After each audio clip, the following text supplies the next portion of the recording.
You know that dream of being your own boss, the one with all the freedom, calling the shots, and yeah, making money while you're on vacation?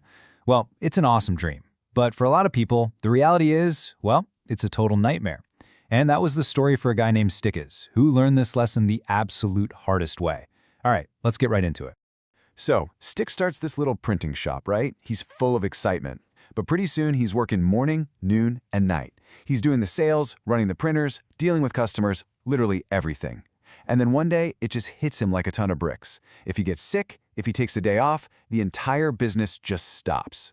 That's when he came to this just soul-crushing realization. But here's the crazy part. Just 6 months after hitting rock bottom, his entire business was humming along perfectly, without him even being there. How in the world did he do that? The answer to that question is what this is all about, and honestly, it could change everything for you if you're running a business or even just thinking about it. So to really get how Stickes pulled this off, you've got to understand the trap he fell into first. It's a trap that gets so many entrepreneurs. And it's all built on this huge misunderstanding of what it actually takes to build a company. And this right here is the heart of the problem. It's called the E-myth, the entrepreneurial myth. The idea is that just because you're an amazing chef, a brilliant coder, or a super talented printer, that you automatically know how to run a restaurant, a software company, or a print shop. But they are two completely different skill sets. I mean, think about it. The skill of doing the work and the skill of building a business that does the work, they're not the same thing at all. So, what skills do you need then? Well, the key is to understand that every single business owner has to wear 3 different hats, 3 different personalities really. And the problem is, most of us get stuck wearing just one of them. Okay, so let's break these down. First, you've got the technician. This is the doer in you, the one who loves the hands-on work. This was Stickes, 100%. Then there's the manager. This is the part of you that loves order, planning, and creating systems. And finally, you have the entrepreneur. This is the visionary, the dreamer who's always asking, what's next? Where are we going? See, Stickes was trapped being a technician, and that is exactly why his business couldn't survive without him. So how do you escape the technician trap? This is probably the most powerful idea in this whole explainer. You have to start building your business from day one as if you were going to create 1,000 perfect copies of it. You have to think like a franchise. This quote from Ray Kroc, the guy behind McDonald's, just nails it. Think about it. McDonald's isn't successful because they have the world's greatest chefs in every kitchen. No way. They're successful because they have an almost perfect system that anyone can follow to produce the exact same result every single time. The system itself is the secret sauce. And this isn't some old-school idea. Jeff Bezos built the entire Amazon empire on the very same principle. He built a machine where powerful, repeatable processes run the show, not just brilliant individuals. And Elon Musk, well, he says it even more bluntly. Here's the ultimate test. If you could disappear tomorrow and the company would be just fine, you've built a real business. If not, you've just built yourself a really stressful job. The goal isn't to be the indispensable hero. It's to build something so strong it doesn't need you there every day. Now, this kind of change doesn't happen overnight, you know? It's a journey, and it happens in 3 stages. It all starts in infancy, where you basically are the business. You're doing it all.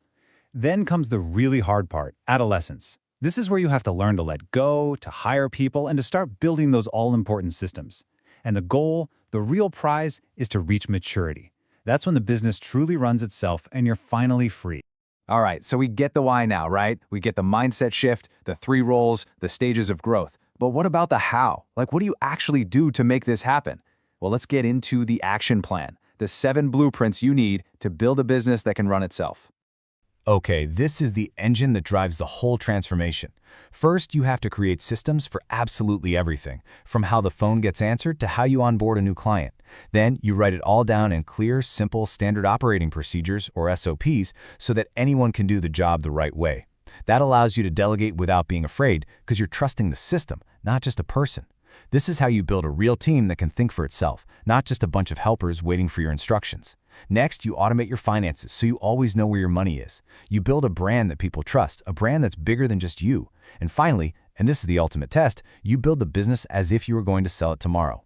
Even if you never do, that mindset forces you to create something that doesn't depend on you. So let's circle all the way back to our guy Stickes. What actually happened when he took these 7 blueprints and applied them to his little printing shop? How did he really go from trapped to free in only 6 months? I mean, look at this. The change was just night and day. On the left, That was his old life. Strux was the business. Every bit of growth just meant more work for him. But look at the right side. That's the new reality. Now, systems run the operations. A trained team handles all the new business by following clear instructions. Strux finally had freedom. He had built a real business. So you see, the big secret for Stexens wasn't about working harder. He was already working as hard as he could. The secret was a complete shift in his thinking. He stopped being a worker in his business and started being a designer of his business. He was designing the systems, the processes, the future. And that really brings us to the final question, the one I want to leave you with. Take a hard, honest look at what you're building. Is it a system that can grow, that can thrive without you at the center of it all? Or is it really just a better paying job, a cage that you've built for yourself, one that completely depends on you showing up every single day?